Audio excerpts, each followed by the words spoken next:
No meio da multidão agitada da Feira da Ladra em Lisboa, Gabriela tirou o colar de prata para o chão, os olhos cheios de lágrimas que refletiam as luzes das barracas antigas. Você me traiu, Catarina. Como pôde esconder isso de mim por tanto tempo? Sua voz ecoou como um fado triste, cortando o ar carregado de cheiro de castanhas assadas e poeira de velharias. Catarina, paralisada, sentiu o coração se partir como uma onda contra as rochas do Atlântico, sem entender como uma amizade de infância havia se transformado em uma paixão que agora ameaçava destruí-las. Era o outono de 2015, e Lisboa pulsava com a energia eterna de suas colinas íngremes e elétricos amarelos rangendo pelas ruas de paralelepípedos. Catarina Oliveira, uma jovem de 25 anos com cabelos castanhos ondulados que caíam como as videiras do Douro, trabalhava como restauradora de azulejos na Fundação Calouste Gulbenkian. Seus dias eram preenchidos com o delicado toque de pincéis sobre cerâmicas antigas, revivendo histórias de marinheiros e rainhas perdidas no tempo. Ela crescera em Alfama, o bairro onde o fado nascia das vielas estreitas, e carregava em si a melancolia portuguesa, aquela saudade que se entrelaçava com a alegria das festas de santos populares. Gabriela Santos, por outro lado, era o fogo vivo de Porto. Aos 24 anos, com olhos verdes como o mar de Cascais e um sorriso que iluminava como os fogos de artifício no São João, ela era uma aspirante fadista, cantando em tabernas escondidas ao longo do Rio Douro. Filha de uma família de pescadores de Matosinhos, Gabriela aprendera cedo a navegar pelas águas turbulentas da vida, mas seu coração era um porto seguro para aqueles que amava. As duas se conheceram na infância, durante um verão em que as famílias se encontraram na praia da Costa da Caparica. Brincavam nas dunas, construindo castelos de areia que o mar levava embora, sem imaginar que o destino seria uma teia mais complexa. A amizade delas floresceu como as flores de jacarandá em maio. Cartas trocadas por anos, visitas esporádicas que se tornavam fins de semana inteiros de risos e confidências. Catarina, mais reservada, encontrava em Gabriela a ousadia que lhe faltava. Gabriela, impetuosa, via em Catarina a âncora que a mantinha firme. Mas algo mudara nos últimos meses. Durante uma viagem a Sintra, sob as névoas místicas do Palácio da Pena, um toque acidental de mãos havia despertado faíscas que nenhuma delas esperava. Sinto algo por ti que vai além da amizade, confessara a Gabriela uma noite, enquanto caminhavam pelos jardins encantados, o ar perfumado de pinheiros e segredos. Catarina, corando como as rosas do parque, respondera com um beijo tímido, selando um amor que parecia predestinado. Porém, o mal-entendido emocional pairava como uma nuvem sobre o Tejo.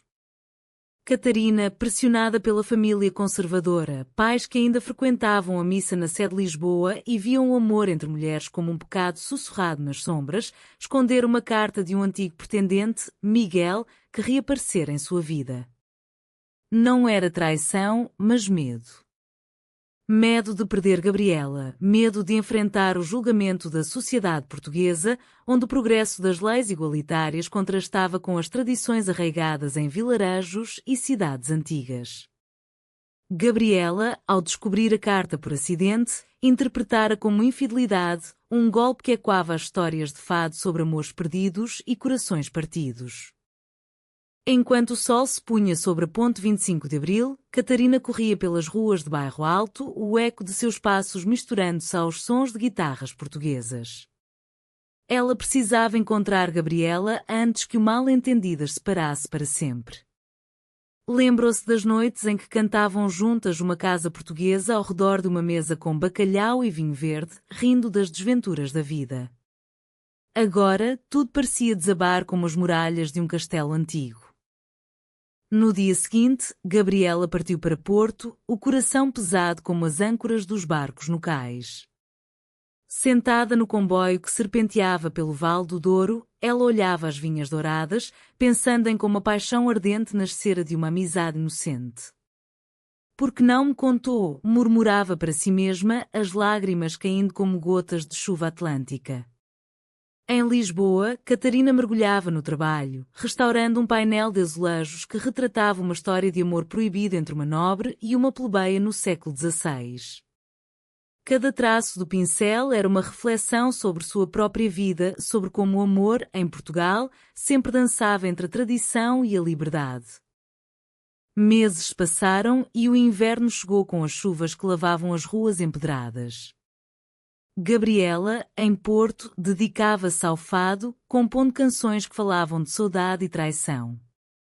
Uma delas, Coração Traído, tornara-se popular nas casas de fado da Ribeira, onde turistas e locais se emocionavam com sua voz rouca e profunda. Mas por trás das luzes, Gabriela sentia um vazio, como o silêncio após uma festa de São João. Catarina, por sua vez, viajava para o Alentejo em busca de paz, caminhando pelos campos de sobreiros e oliveiras, onde o vento sussurrava segredos antigos. Lá, encontrou uma idosa que contava histórias de amor escondidos durante a ditadura de Salazar, inspirando-a a confrontar seus medos. Um encontro casual em Coimbra, durante o festival Queima das Fitas, reacendeu a chama. Gabriela cantava no palco, sua voz e quando pelas arcadas da Universidade Milenar, quando avistou Catarina na multidão. Os olhos se cruzaram e o tempo parou como em um conto de Camões. Após o show, elas se sentaram em um banco à beira de Mondego, as palavras fluindo como o rio. Não foi traição, foi medo, explicou Catarina, a voz tremendo.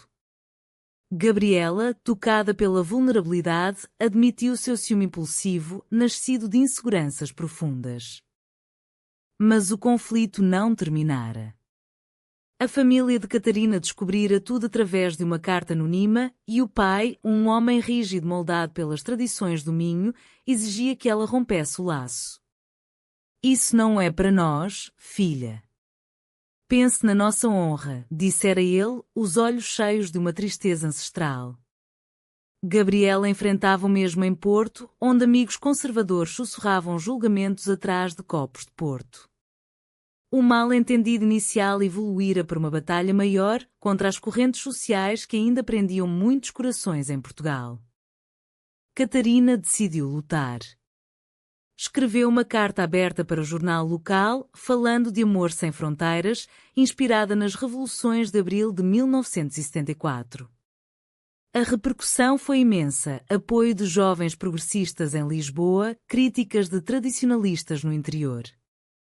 Gabriela, lendo as palavras, sentiu orgulho misturado a medo. Elas se reencontraram em Évora, sob as ruínas romanas do Templo de Diana, onde o passado e o presente se entrelaçavam.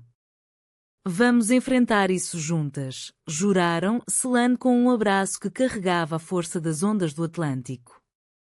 No entanto, a traição veio de onde menos esperavam. Uma amiga em comum, Inês, movida por ciúmes platonicos, espalhara boatos que distorciam a verdade, ampliando o mal-entendido para proporções dramáticas.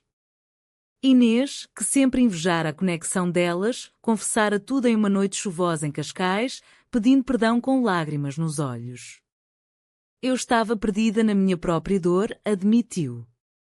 Catarina e Gabriela, feridas mas unidas, perdoaram, reconhecendo que o perdão era parte da essência portuguesa, uma nação forjada em explorações e retornos. O alto trão chegou durante o Carnaval de Ovar, onde máscaras escondiam rostos mas não corações. Gabriela foi confrontada por sua mãe, que, influenciada pelos boatos, a acusava de desonra. Como podes amar assim? Gritou, o eco misturando-se aos tambores festivos. Catarina, ao lado, defendeu o amor delas com palavras poéticas, evocando os sonetos de Florbela Espanca. A mãe, tocada pela sinceridade, cedeu, abraçando as duas em um momento de redenção familiar. Com o tempo, a paixão ardente amadureceu em um amor profundo, enraizado na cultura portuguesa. Elas se mudaram para uma casa em Óbidos, a vila medieval cercada de muralhas, onde plantavam flores e cantavam fados ao entardecer. O mal-entendido emocional servira como catalisador para crescimento, ensinando-as sobre comunicação e resiliência. Em Portugal, onde o fado canta a dor e a esperança, Catarina e Gabriela encontraram um final humano, não perfeito, mas autêntico, como as ruas tortuosas de Lisboa que levam a vistas inesperadas. A primavera trouxe flores aos jardins de Belém e, com ela, uma nova fase para Catarina e Gabriela. Elas caminhavam pelo mosteiro dos Jerónimos, as mãos entrelaçadas discretamente, admirando as colunas manuelinas que contavam histórias de navegadores valentes. Lembras quando éramos crianças e sonhávamos com aventuras no mar? Perguntou Gabriela, sua voz suave como a brisa do Tejo. Catarina sorriu, os olhos brilhando com memórias. Sim, mas agora nossa aventura é esta, amar em um mundo que ainda resiste. O amor delas, nascido da amizade inocente, enfrentava agora as sutilezas da vida cotidiana. Em Lisboa, Catarina restaurava um mural de azulejos no Museu Nacional do Azulejo, cada peça um lembrete da fragilidade das relações humanas. Gabriela, de volta a Porto para gravar um álbum de fado, viajava frequentemente, o que plantava sementes de dúvida. E se a distância nos separar, confidenciava ela em chamadas noturnas, o som das ondas ao fundo. Catarina, sempre mais racional, respondia: o amor verdadeiro é como o vinho do Porto, melhora com o tempo. Mas o mal-entendido emocional persistia em ecos. Um dia, em uma visita a Gabriela em Porto, Catarina encontrou uma foto antiga de Gabriela com uma ex-namorada, Sofia, escondida em uma gaveta. O ciúme, como um vendaval do norte, a invadiu. Você ainda sente algo por ela? Questionou, a voz tremendo. Gabriela, surpresa, explicou que era apenas uma relíquia do passado, mas o dano estava feito. Elas discutiram pela primeira vez, palavras afiadas como as facas dos pescadores de Nazaré cortando o ar. Você não confia em mim, gritou Gabriela, saindo para caminhar pela ponte de Dom Luís, o Douro correndo furioso abaixo. Catarina, sozinha no apartamento, refletiu sobre suas inseguranças. Crescer em uma família onde o amor era condicionado à tradição a deixara com cicatrizes. Seu pai, agora mais conciliador, ligara: filha, o amor exige paciência, como esperar a colheita nas vinhas.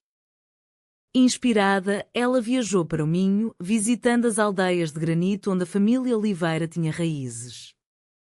Lá, ouviu histórias de avós sobre amores secretos durante a Guerra Colonial, fortalecendo sua determinação. Gabriela, enquanto isso, canalizava a dor em sua música. Em uma casa de fado na Ribeira, cantou Amor Traído, uma composição nova que misturava saudade com esperança. O público, composto de portuenses orgulhosos e turistas curiosos, aplaudiu, mas seu coração ansiava por Catarina. Eu errei ao não falar abertamente, admitiu para si mesma, olhando o fogo das fogueiras de São João remanescentes. Elas se reconciliaram em Aveiro, a Veneza de Portugal, navegando em moliceiros pelos canais salgados. Perdoa meu ciúme, pediu Catarina, os olhos fixos nos de Gabriela. E eu, minha impulsividade, respondeu Gabriela, selando com um abraço que dissipava as nuvens. Mas o conflito externo crescia.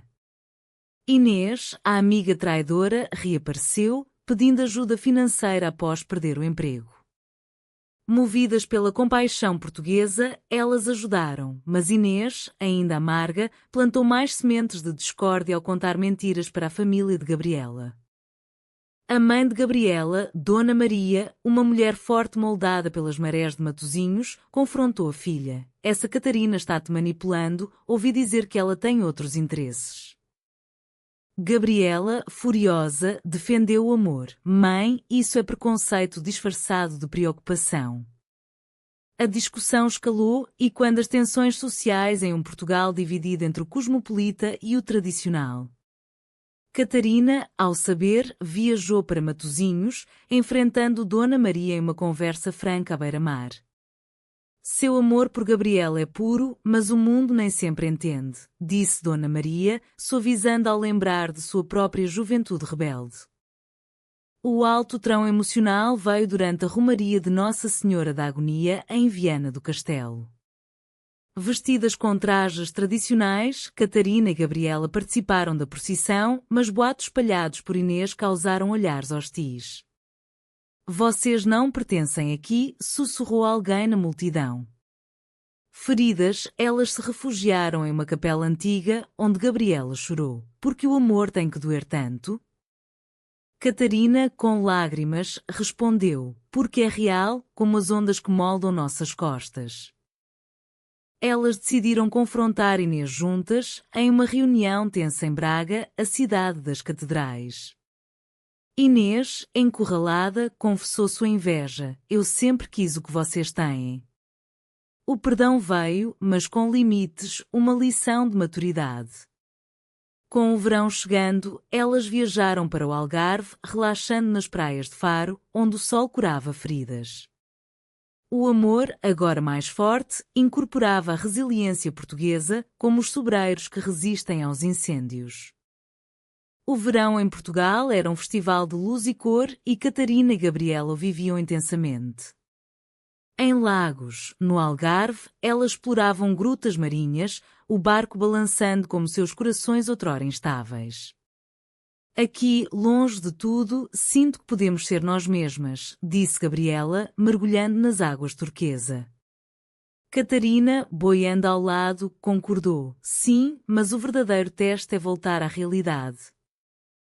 De volta a Lisboa, Catarina recebeu uma oferta de trabalho em Paris, restaurando arte em museus franceses. A notícia abalou Gabriela, e se você me deixar para trás? O medo de abandono, enraizado na infância solitária de Gabriela, ressurgia. Catarina, dividida, via a oportunidade como um passo profissional, mas o amor ancorava. Não vou sem ti, prometeu, mas o mal-entendido crescia, Gabriela interpretava como hesitação. Em Porto, Gabriela compôs Paixão do Douro, uma canção que capturava a ardência de seu amor, tocada em festivais como Nós Alive. Fãs aclamavam, mas ela ansiava pelo aplauso de Catarina. Uma noite, após um show, encontrou Sofia, a ex, que tentava reacender velhas chamas. Você merece mais, disse Sofia, plantando dúvidas. Gabriela resistiu, mas não contou a Catarina, temendo reacender ciúmes. Catarina, em Lisboa, lidava com pressões familiares. Seu irmão, João, progressista, apoiava, mas a avó, uma senhora de Trás-os-Montes, murmurava orações contra pecados modernos.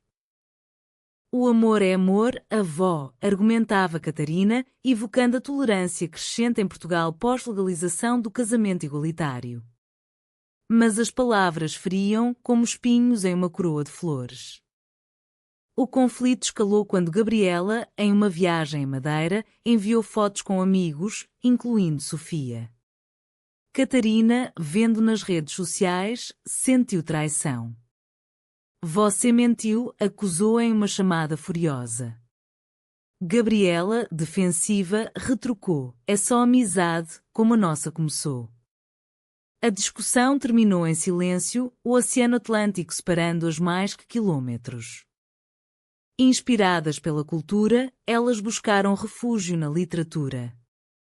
Catarina leu Os Maias de Eça de Queiroz, refletindo sobre amores condenados pela sociedade. Gabriela, em Funchal, visitou o mercado de levadas, comprando flores para enviar como pedido de paz.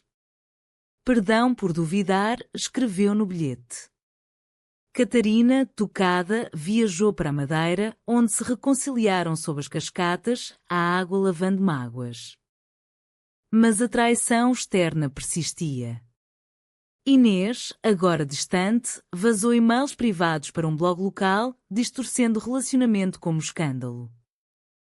A mídia sensacionalista em Portugal amplificou, com manchetes como fadista envolvida em drama amoroso. Gabriela, humilhada, considerou abandonar a carreira. Isso está nos destruindo. Catarina, furiosa, confrontou Inês legalmente, evocando leis de privacidade. O alto trão veio no Festival do Atlântico na Madeira, com fogos iluminando o céu. Gabriela cantou para uma multidão, dedicando a canção a Catarina. Esta é para o amor que resiste às tempestades. Catarina, nos bastidores, chorou de emoção. Após, elas discutiram o futuro, Paris ou Portugal? Decidiram juntas, Catarina recusou a oferta, priorizando o amor. Com o outono retornando, elas se instalaram em Coimbra, onde Gabriela ensinava fado na universidade. A vida fluía como Mondego, com desafios, mas unidas. O mal-entendido emocional as tornara mais fortes, como o granito das serras portuguesas. O inverno trouxe névoas ao Vale do Tejo e, com elas, novas provações para Catarina e Gabriela. Em Sintra, elas passeavam pelos palácios encantados, o ar frio carregado de pinheiros. "Lembra nosso primeiro beijo aqui?", perguntou Catarina, abraçando Gabriela contra o vento. "Sim, e como tudo mudou desde então", respondeu Gabriela, os olhos refletindo a magia do lugar. Mas sombras pairavam. Gabriela recebeu uma proposta para turnê internacional, cantando fado em Nova Iorque e Paris. "É o sonho da minha vida", confessou, mas temia a separação. Catarina, apoiadora, escondeu sua ansiedade. "Vai, eu estarei aqui." O mal-entendido surgiu quando Gabriela atrasou a decisão, Catarina interpretando como dúvida no relacionamento. "Você prefere a fama a nós?", questionou, a voz quebrada. Em Lisboa, Catarina mergulhava no trabalho, restaurando azulejos no convento do Carmo, ruínas que ecoavam sua alma fragmentada. Amigos aconselhavam: "Comuniquem-se", como em um fado bem cantado. Gabriela, em Porto, consultava sua mentora fadista, que contava histórias de artistas que perderam amores por ambição. "O equilíbrio é chave", aconselhou. A traição veio de Sofia, que, contactando Gabriela durante a indecisão, ofereceu apoio manipulador. "Eu posso viajar contigo", sugeriu. Gabriela recusou, mas uma mensagem mal interpretada chegou a Catarina via Inês, agora uma inimiga declarada. "Veja, ela te trai novamente", enviou Inês. Catarina, devastada, confrontou Gabriela em uma chamada. "Como pôde?" Gabriela, inocente, explicou, mas o dano era profundo. Elas se separaram temporariamente, Catarina viajando para o Gerês, parques nacionais onde a natureza curava. Caminhando por trilhas, refletiu sobre a amizade inicial, inocente como as águas puras. Gabriela, em Lisboa para um show, cantou com dor, sua voz e quando a saudade. Fãs notaram a emoção crua, aplaudindo uma performance lendária.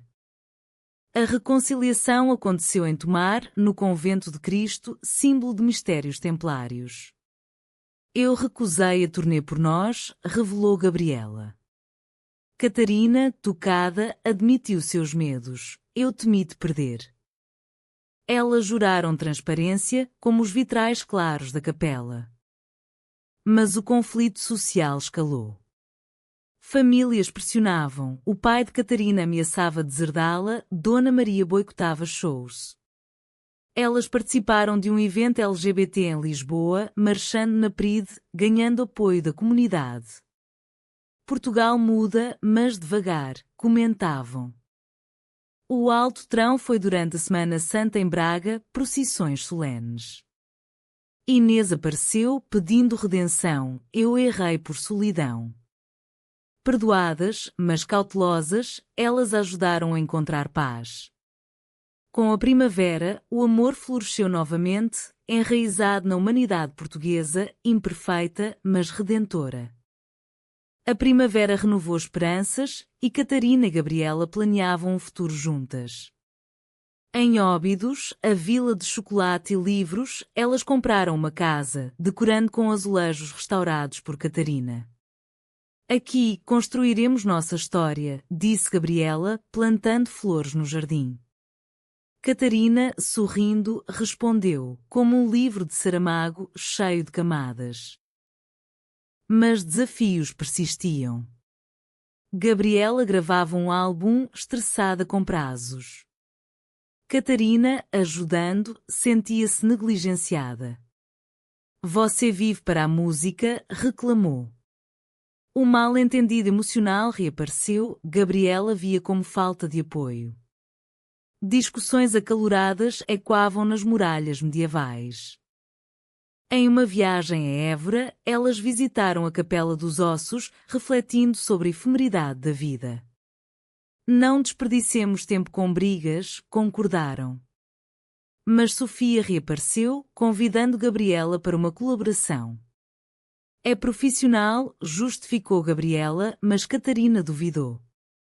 A traição culminou quando Inês e Sofia uniram forças, espalhando rumores online. Elas estão se separando, postavam.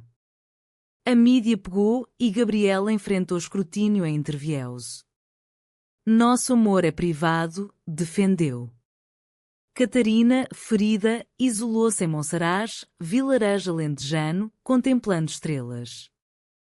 Gabriela viajou para lá, confrontando, lutemos juntas. Elas puseram as mentiras publicamente, ganhando simpatia. O Alto Trão veio em um concerto em Lisboa, onde Gabriela dedicou uma canção, para Catarina, minha âncora. A multidão aplaudiu, selando aceitação. Famílias, vendo a resiliência, amoleceram. Dona Maria cozinhou um banquete de reconciliação, o pai de Catarina abençoou.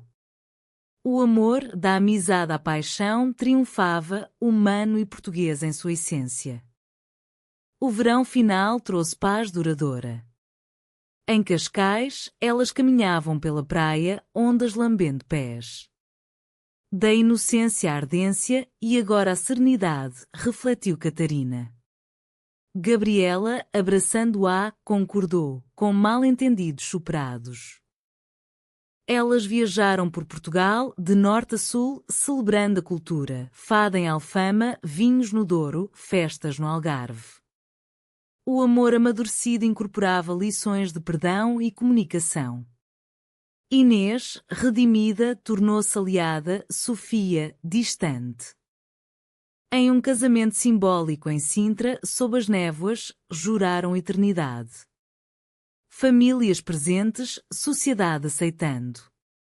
O final era humano, não sem cicatrizes, mas com esperança, como Portugal renascendo das cinzas. Catarina e Gabriela, unidas, olhavam o horizonte, prontas para novas aventuras.